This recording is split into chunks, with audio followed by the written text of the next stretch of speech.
I'm the director of ID at Xbox. ID at Xbox is Microsoft's self-publishing program for digital games on Xbox One. So we enable independent creators, independent developers to make their games on Xbox One and self-publish them. We have more than 250 developers who we've sent dev kits to, and today we're showing kind of like the first sampling of games that are going to be coming for Xbox One via ID at Xbox. Well, Super Time Force, I guess you can call it a retro-inspired 2D running gun shooter, something like Contra or Metal Slug if you're familiar with those things, but with a time-traveling twist. So at any point you can sort of go backwards or forwards in time, and in doing that, see the future or alter the past. And when you do that, you're actually adding another iteration of yourself into the timeline. So as you play and rewind, you're going to be building up an army of yourselves to sort of, tackle the overwhelming forces stacked against you.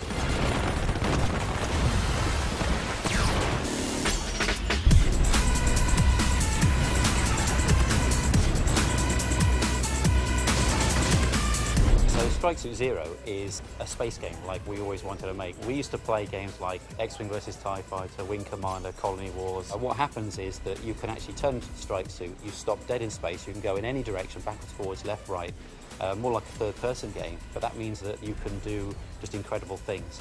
You can see a swarm of fighters, pound them a little bit in normal flight mode and fighter mode, but then go in amongst them all, turn to Strike Suit, basically click virtually every button on the joypad and you turn into this like death blossom and just kill them all in one massive go, which is what everybody wanted to happen.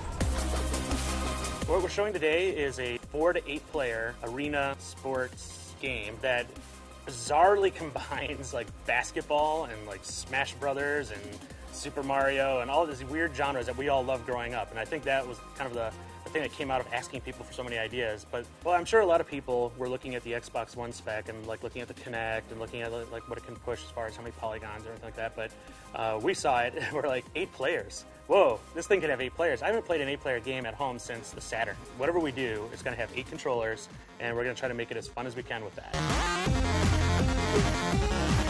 So the game we developed is called Spectra. It's an 8-bit procedural racing game. So you play authentic 8-bit music, which is made only with Game Boys, by quite a well-known chiptune artist called Chipsil, who's worked on Super Hexagon before, if you've heard of that. And essentially the game listens to that music and generates a race track based on it, and you have to try and race down it and not fall off the edge. It's interesting you said F-Zero, because the whole game was inspired by that kind of old-school NES and N64 and PlayStation F-Zero kind of Quantum Redshift, which is an Xbox game I don't think anybody remembers anymore, but I loved that game when I was 11. Lots of people make games with Kinect that do not require the controller, but we wanted to try something completely new. So we said, okay, we're going to make a game that requires a Kinect and a controller. Since it's an experimental concept, it's quite hard to explain. But basically, you have to imagine like a normal platform game in which instead of one level, there's 2 levels. But the second level is behind the first level, right?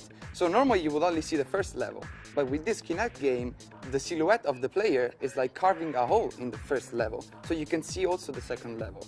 And that's what the indie scene is about. Trying new things, new state of plays, new rules. In the program, we're really just trying to reduce friction as much as possible so that independent creators can ship awesome games on Xbox One and that players have an opportunity to play a huge variety of diverse content on their Xbox. We're actually on a Microsoft Accelerator in the UK, and they hooked us up with the guys at the ID Xbox team.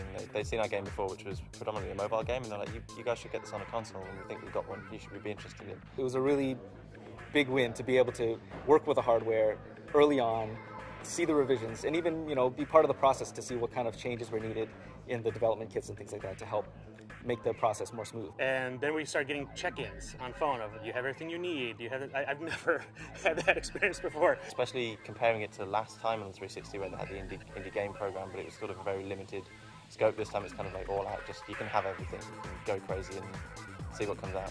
Nowadays, as a small developer, you can reach out to communities, you can do things, and you can, as long as you make a great game, and you talk about it a little bit, then hopefully people will come and really enjoy it. We started this program by going on a huge listening tour, talked to more than 50 different developers about what they wanted in an independent publishing program, and we haven't stopped listening. we're still out there all the time talking to developers, listening to developers, working on making sure we're making the right changes to the program and just trying to make it so that we lower friction for them so that they can ship great games that players can experience on Xbox One. It's a lot of work. It's been really gratifying, but then to walk in here and like suddenly see all the games, it's just like, okay, this is real. Like, wow, like this program, like we're shipping a lot of games, and this is just a fraction. I mean, I think gamers are going to be super excited to see what these independent creators deliver over the next year, year and a half. I mean, this is going to blow you out of the water.